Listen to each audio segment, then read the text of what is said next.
Welcome to another episode of Doing the Most, man. I appreciate y'all for coming through. I know yesterday's episode wasn't as great or as amazing, and I promised I promised a lot of things. I promised a more professional setting today, and honestly, a lot of it isn't going to be here today. I decided let's wait till the playoffs. The playoffs is when it's going to bring the best out of every individual, every person, and I'm not ready yet. I need to bring out my best, my A game, when the time is here, when it's set, and that's when the lights are brightest, and that's the postseason. But before we get into tonight's games, there's two playing games that we're really excited for. One of them we're excited for, one of them not so much. I'm gonna be honest with you guys, it just is what it is. Unless you're a fan of the team, obviously, then you have a reason to be excited. There's always a reason to be excited. This is the best time of year for NBA fans. This is the time when you just gotta be ready, locked in, and you hope your team is. Now, we'll begin with the first game of last night. I'm not going to talk too much about games from the nights past unless it's the actual postseason, because we'll have to see how teams can get better and adjust for the rest of the matchup. But right now, these are one and dones, so not too much to talk about. We'll start off with, you know what time it is, man. Kyrie Irving and the Brooklyn Nets. My man was fasting. He couldn't eat or drink all day. This dude is literally fasting. We need to talk about this. Ramadan Kyrie is built differently. We talked about untucked Kyrie in the past, even masked Kyrie for a little bit, but Ramadan Kyrie is different. This dude really started the game 12 of 12 from the field. That, if it was a playoff record, like if we were considering these playoff stats and stuff like that, that would be the best playoff start in NBA history. Literally, no one has went 12 and 12 like for their first 12 shots in the playoffs ever. This dude did it in the biggest game of the season so far, a must-win, right? Well, not really must-win because they had one more game, but obviously you'd rather win when you can.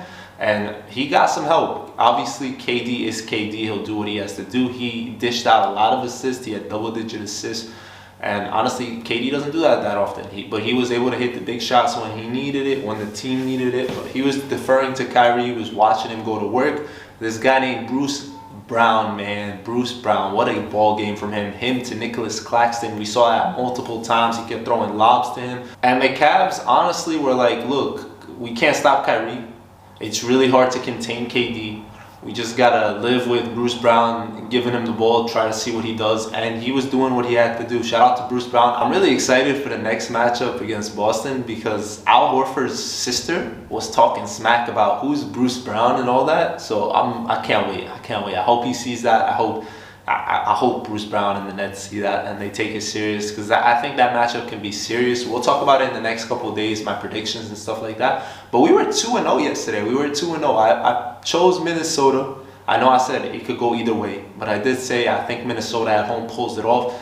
And shout out to Minnesota for winning the NBA championship. That's what it seemed like. I actually ended up falling asleep in that third quarter only because I'm tired and I live in a whole completely different time zone. It is really late for me when these games are on. It was like 5 a.m. I couldn't do it no more. I'll be fasting and stuff. So it just is tough out here in these streets, man. I had to fall asleep, but I woke up. I saw everything that happened. And shout out to Anthony Edwards. Boy put on a clinic, a show. They needed him, especially with what happened with Karl Anthony Towns fouling out.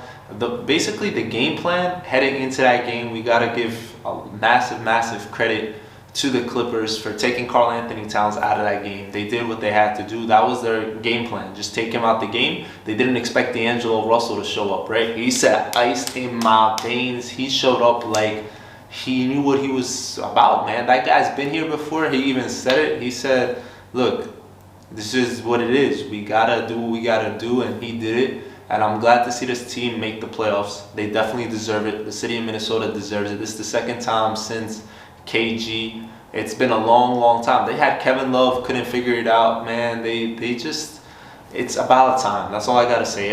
I personally, like, I went on Twitter and I said what I had to say because I didn't like the whole Patrick Beverley getting on the stanchion. Like, I understand it's Patrick Beverley, but like Anthony Edwards getting up there, like, I feel like these guys gotta think they've been here before. That's just because that's my coaching scheme. That's how I think about it 99% of the time. But I understand it. It's a team that a guy like Patrick Beverley, he literally was on the Clippers. They decided not to pay him, so he had to move, right? He's a guy that has he has a chip on his shoulder from so long ago. You hate him or love him, depending on if he's on your team or not. But you gotta respect his hustle. He works hard. Now, there's some controversial stuff that happened in that game. Morris, for example, probably should have been ejected he had a technical, and he was out here taking jabs at Pat Beverley at one point, and Pat Beverley ended up getting a tech. But it was definitely playoff basketball. I said that game was going to get chippy, it was going to get interesting. We'll see how the Clippers bounce back in their next matchup, depending who they play. We'll find out later tonight, obviously, who they're going to end up playing for the last playoff spot. And then, I didn't say shout out to the Cavs, but Darius Garland, Kevin Love, that dude Mobley, Evan Mobley played really, really well. We got to talk about the rookies later on too. We'll make an episode where we talk about that because Evan Mobley getting a lot of love, and deservingly so. The Cavs kept pushing back against the Nets. I know they were down big, and it really was too hard of a deficit to overcome, but they kept making it a close game at various points. Even in the fourth quarter, they made it a game at one point. I was waiting for it to get real close, but the Nets was just a little bit too much. I said their offense is too much, man. Too much offense. But today, let's talk about the two matchups we have going on. And the first one's going to be an offensive matchup for sure. You got the Charlotte Hornets, who literally lead the lead in assists. They do what they got to do. They push that ball up. The tempo was crazy. They got a lot of young guys. LaMelo, Chino Hills offense all day, every day. Bridges. They just push that tempo. They're one of the league leaders in fast break points. And then they're going up against the Hawks team, who really aren't the best defensively. They're not a good defensive team at all. Trae Young loves to get up bit like shots from anywhere. They got Bogdanovich, who likes to shoot from anywhere. Like, the ball can swing so fast to a fast break, and it's just going to be an offensive battle. I think it's going to be really hard. Like, honestly, it's crazy that these two teams are fighting for a spot. Win or go home, literally. Whoever loses this game is not making it. And it's wild that we're talking about the Hawks like this, because last year what they were able to do in the playoffs, and obviously a lot of it goes to not having John Collins, who I think would have been a big help throughout this season for the Hawks. I don't think Lou Will has been Lou Will that they expected him to be this year. Danilo's been playing like ups and downs. He's kind of consistent sometimes, but he's not consistently what you'd expect Danilo to be, what he's been over the past couple of years. And they rely heavily on Trae Young, which is what it is, right? You live or die by that. This is the day and age of that kind of basketball. But I feel like the Hornets are a more well-rounded team. They don't rely on like one guy. Terry Rozier has minutes, Bridges, like all these guys can literally do whatever they need. And I feel like this game's gonna be a lot better than a lot of people could think. Like, unless you're a Hawks fan, you think your Hawks are gonna win. If you're a Hornets fan, you probably think the Hornets could win. But if you're just a mutual fan, I think this could go either way, for sure. I think this could. It's going to come down to who wants it more, I believe. I believe how they game plan for Trae Young. If you're able to hold Trae Young, it's obviously going to be Bogdanovich and Danilo trying to weather the storm, trying to figure things out. Those are the guys they've been relying on over the past couple years. But I feel like the Hornets could do it. If I have to put a prediction right now, all right? I was 2-0 yesterday. I like the Hawks. I do like the Hawks, but I believe the Hornets are going to win this game. I believe the Hornets are going to win this game on the road. They're going to figure something out. They're going to make it happen, and they'll be fighting the Cavaliers, and they'll actually probably steal that last playoff spot, in my opinion. I just feel like LaMelo, I know he doesn't have the experience, but in LaMelo I trust for some reason. Don't ask me why. I don't come into these premeditated at all. Like, I just come in here and I just start speaking, and whatever I feel I say. So if I'm completely wrong, I hope so. I hope I'm wrong. It is what it is. I'm just giving y'all content, you know? So let me know what you guys think down below. And then the next team we're going to be talking about is a playoff team that's been a playoff team for years and years and years. And that is the San Antonio Spurs going up against the New Orleans Pelicans, who are a pretty new look from a couple years past. Obviously, they had Anthony Davis, got rid of him, and they built younger with Ingram, and then they drafted Zion, who hasn't been able to play as of yet. They just got CJ McCollum, who's been balling. Ingram just came back from injury, I should note. Also, he was out a little bit, but they finished the season pretty strong. They're kind of hot. So before I let some actual Spurs fans talk, I had a lot of Spurs fans. So shout out to the Spurs who've had a great dynasty for the past couple of years. I really appreciate everyone who submitted any type of anything, like wanting to talk about their team. It shows me that you're a fan and that you enjoy my content in any shape or form, or at least want to be a part of this. I know this is just the beginning and I'm not getting the views, but I promise you, and just give me a little bit of time when I get more consistent and we get better. I have big plans for this channel. You guys are gonna really want to be on this and speak your mind in front of a lot of people, and I'm gonna give you guys that opportunity. That's the game plan for sure, for sure. But yeah, let's start off by letting Dimitri talk, man. I'm gonna let Dimitri go away, man. You do your thing, and I'll talk after you're done, because we also have another person to hear from afterwards. So let us know what you got to say, man. Hello everyone, my name is Dmitry and I'm a big San Antonio Spurs fan. First of all, thank you most for this marvelous opportunity. And now some ideas about Spurs season. Some years ago, DJ Murray mentioned that the future was bright for San Antonio. And after this season, I'd like to say that the future is brighter than ever in any of post-Kawhi seasons. Spurs got decent squad of potential stars. DJ Murray, by the way, is already an all-star. Keldon Johnson plays better and better with every game. Zach Collins also is an interesting option. I have to mention Josh Richardson, who is already a fan favorite here in San Antonio. And Trey Jones, Lonnie Walker, Devin Vassell have great potential. But what about this year playing tournament? I think that the lack of big games experience may be the key issue for Spurs. By the way, I'm being optimistic, because NBA is a place where miracles do happen sometimes, so we'll see. In conclusion, I'd like to repeat that the future is bright for San Antonio, and DJ Murray was absolutely right. Thank you, guys. Very well said, my man. I appreciate you, for one, being positive, being optimistic. I love that. You got to be as a fan for sure. But one thing I will say is the future is bright, like you mentioned, right? DeJounte Murray, already an all-star. That guy is one of the best defensive young kids we got in the league. You definitely don't want to face him any night. If you're a ball handler or anything like that, you don't want to see that guy any night. You really do not. So he can change things, especially that the Spurs are really well coached, right? That's one thing, right? They got Josh Richardson, who's also an excellent defender. They really do have a lot of defense on that team, a lot of guys that can get stops. The whole not having experience thing is something we mentioned yesterday, and in general, I think that's always gonna play a big factor in games. If you don't have experience, it hurts this time of year. We talked about that yesterday, and it will always hurt. You can't make up playoff experience. You can't make that stuff up. So the only person on that team with real experience is the coach, Greg Popovich, who I believe would have retired a couple years ago if it wasn't for his wife passing. But he's here. He's the all-time leader in season wins as a coach. He can figure anything out. If anyone can, it's him. And then the good news for them is the New Orleans Pelicans don't really have that much playoff experience as well. No one on that team besides CJ McCollum is really guy in playoff experience or that big game moments. Obviously Ingram has potential to pull out things or have big games, but there's not that much experience when it comes to a one game type of deal. Anything could happen in one game. We know that. It's literally the NBA, the best of the best. And these teams are pretty even when it comes to not knowing who's gonna have the upper hand. It can go either way. Now I do have another Spurs fan with another type of take that I really want to listen to. So let's listen to Vert real quick and then we'll talk after.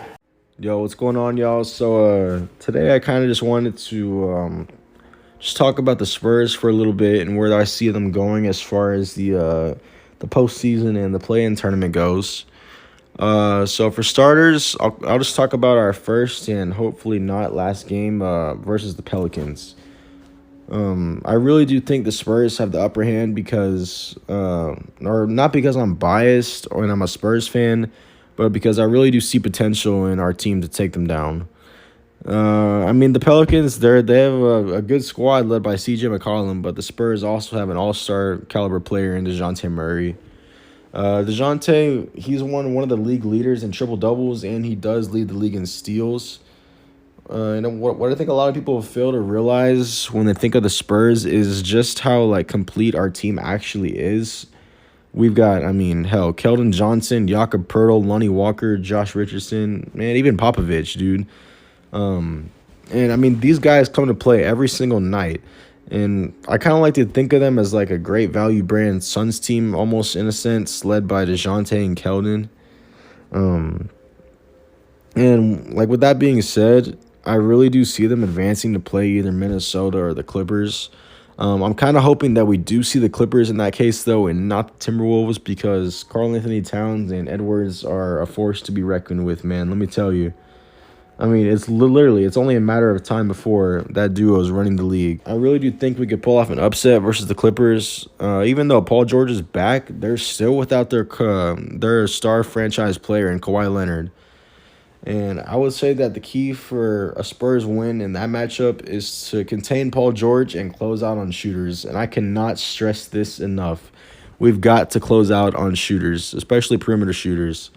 Because you can shoot the lights out on one end of the court, but if you can't get back and play defense, then what are you going to accomplish? Anyways, I'm hoping for an upset win in that matchup. And if we can work two miracles and snag that last 8th seed to play the Suns in the first round, I really do think that we could take them to 6. The Spurs have shown in the regular season that they can hang with the Suns. And even though they were 0-3 against them in the regular season matchups, if you look at the box score in those games, they really only lost by 4 or 5 points in each of those matchups. And when you look at like the Suns versus Spurs on paper, you kind of think that the Suns would just like run us out of the gym, but I don't think this is going to be the case because of what showed in the regular season. And records tell a lot, but that's not everything. And we have a young group of guys that aren't going to go down without a fight. These guys are hungry for success. They've been waiting for playoff fame for forever, and they're finally going to get their chance, well, hopefully at least, to show what they're made of. And I think the Spurs, they've got a lot to prove, man. There's a lot of people out there that are doubting them, that don't think they're capable of making it past even the play-in games. But we've got something to prove, man. Let me tell you.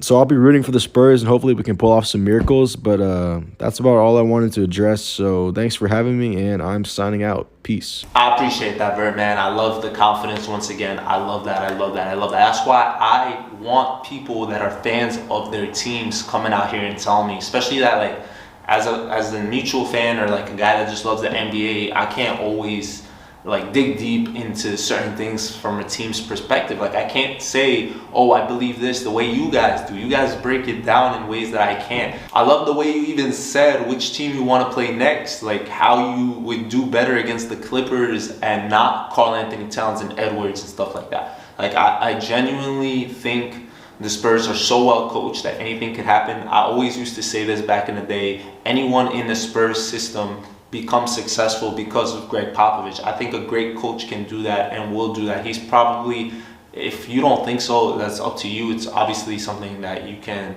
debate or whatever. It's barbershop talk, but I believe he's the greatest coach to ever coach the game. I think you can give him anybody and he will do work. That's why Tim Duncan was successful. It's because of his system, right? And I'm not even talking about these big name guys like Tony Parker and Ginobili and David Robinson and stuff. I'm talking about, you've seen it with like Bertans, you've seen it with like Patty Mills. Like, Patty Mills is obviously nice, but I think he was nice because of that system and what he was able to accomplish. And you could go down the list over the past 20 years of guys that were successful there and not successful elsewhere. You can also look at guys that, well, like, they obviously always look for a certain type of mold when they get their players, but we've seen people get there and not become successful, and they get pushed out right away. Like, they know it in a second if a guy can adapt. And I'm talking about like maybe like Steven Jackson or something like that, right? Where it just didn't work out in the short stint. So they were like, all right, he's not going to work in this system. But yeah, enough Spurs talk. I want to just say overall, I think the Spurs had an amazing season. They weren't expected to be here at all. They're obviously a young team, not expected to be here.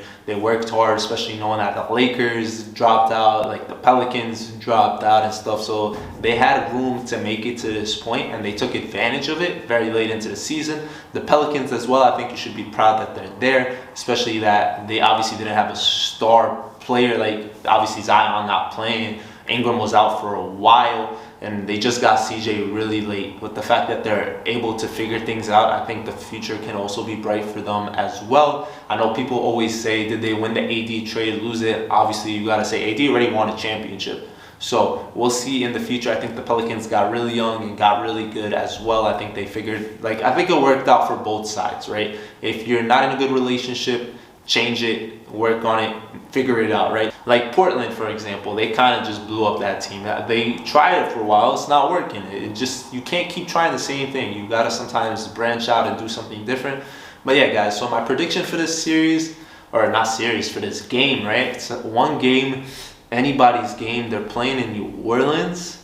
It honestly could go either way. I've been saying that, I know that. I do believe, I'm not even, bro, this is tough because I want to say I think New Orleans has firepower to win, but the defense on the other end, like the Spurs with their scouting report and stuff, I think they come into this really ready, and I think it's going to be a good one.